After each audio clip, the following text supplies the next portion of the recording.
C'est l'heure de votre journal sur Radio Nord présenté par Maël Manomba. Radio Nour, il est 16h. Assalamu alaikum auditeurs de Radio Nour, voici les titres de votre édition d'information. Un effroyable accident de la circulation fait 3 morts entre Libreville et Ovendo, précisément au pont Nomba. Grève illimitée au centre hospitalier régional de Tchengué, c'est à Port-Gentil, dans la province de l'Ogooué-Maritime. Le ministre d'État à la Culture a rencontré des praticiens du Gabon, 16 à 27. C'est bien un score et c'est le chiffre de notre rédaction. On développe le tout derrière la transition. Radio Nour, il est 16h.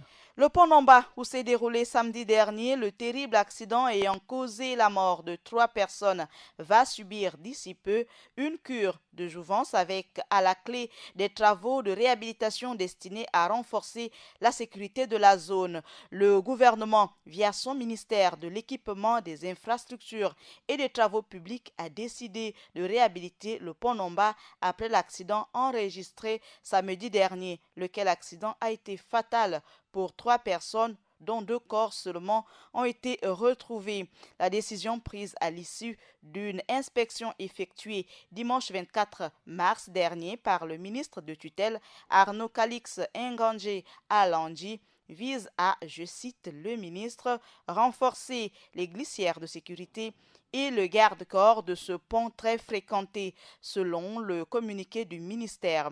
Des ralentisseurs seront également placés à l'approche de celui-ci. Voilà une décision salutaire qui devrait non seulement permettre de rénover cette infrastructure, mais également forcer les conducteurs à limiter la vitesse à la hauteur de ce pont au regard du comportement risqué de nombreux automobilistes brillant par l'excès de vitesse. On va à Port-Gentil, où le non-versement des quotes-parts pour le compte de l'année 2018 serait à l'origine de la montée d'adrénaline chez les agents de l'État affectés à l'hôpital de Tchengué. 5 points sont inscrits dans le cahier des charges de ces grévistes, le point d'achoppement étant celui inhérent au non-paiement des quotes-parts.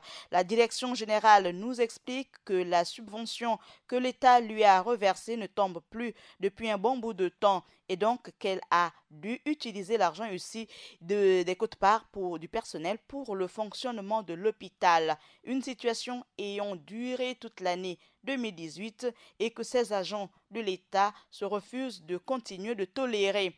Ainsi, au sortir d'une assemblée générale le vendredi 22 mars dernier, l'ensemble du personnel reparti entre le syndicat national des personnels de santé, le SYNAPS et le syndicat national de la main-d'œuvre non permanente a décidé à l'unanimité de rentrer en grève illimitée. Trop c'est trop, a lancé remonter le secrétaire général provincial du SYNAPS. Constant Gildas Akam a cependant attiré l'attention des autres syndiqués, je cite, « Ne confondez pas grève et sabotage et n'en profitez pas pour vous absenter ou encore pour vous acheter des billets d'avion et des bateaux pour voyager. Tout le monde doit être présent au piquet de grève. » On revient à Libreville pour parler du Forum des métiers. Le potentiel de l'agriculture présenté aux élèves était à l'occasion de la 2e journée du Forum des métiers organisé à Michel Dira en hommage à Edith Lucie Bongo. Un accent particulier a été mis sur le secteur relançant de nombreuses possibilités d'avenir malgré la crise. Parmi eux, le secteur agricole dont le potentiel gabonais a été présenté par Biendi Manganga Moussavou. Le ministre d'État à la Culture a rencontré des praticiens du Gabon. Les questions de culture, rites et traditions ont constitué la trame des échanges. Dans un exposé en un peu plus clair, le ministre d'État chargé de la Culture, Alain-Claude Bilé-Binzé, a invité jeudi dernier à Libreville les gardiens de nos rites et traditions à s'impliquer davantage dans la promotion de la culture du Gabon à l'effet de donner une valeur ajoutée à celle-ci. C'était au cours d'une réunion qu'il présidait au Palais des Sports de la Culture à laquelle prenait part une frange des praticiens du Gabon.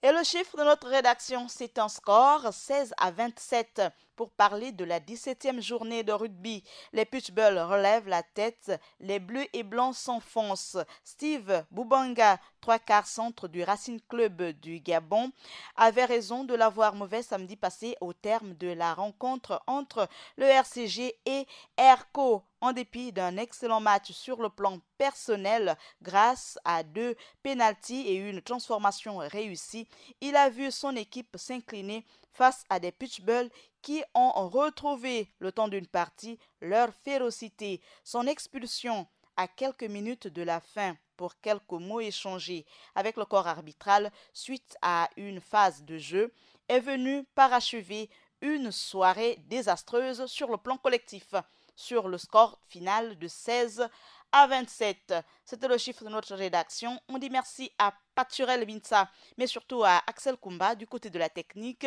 Merci à Hugues Mandungi pour le montage. Ce journal local vous a été présenté par Maël Manomba de Mouabi. Assalamu alaikum sur Radio Nour. Bonne suite des programmes. Radio Nour, il est 16 heures.